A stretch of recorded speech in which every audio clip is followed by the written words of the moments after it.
बिस्मिल्लाहिर्रहमानिर्रहीम। अस्सलामु अलैकुम। उर्दू सराय में खुश आमदीद।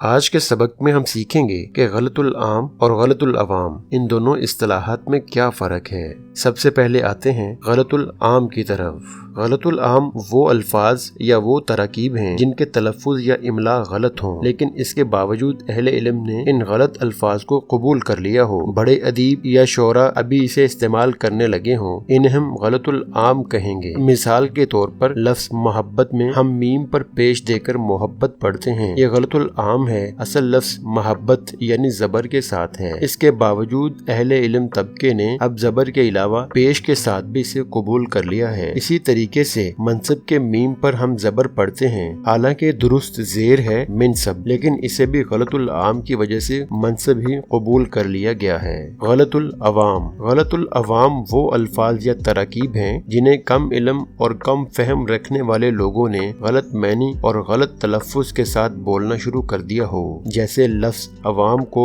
मोनस बोला जाता है, ये गलत है। अवाम मुज़क्कर और जमा है और जहाँ भी इसे मोनस बोला जाएगा इसे गलतुल अवाम कहा जाएगा। इसी तरह फौतगी का लफ्ज़ असल में फौतीदगी है, फितराना का लफ्ज़ असल में फितरा है। ये सब गलतुल अवाम हैं, इन्हें दुरुस्त ही बोलना चाहिए। अहले इल्म ने अभी इन्हें कबूल नहीं किया। आपके जहन में गलतुल आम और गलतुल अवाम तरकीब की कोई और मिसाल हो तो कमेंट सेक्शन में हमें ज़रूर बताइए। मिलते हैं अगली वीडियो में। अस्सलामु अलैकुम।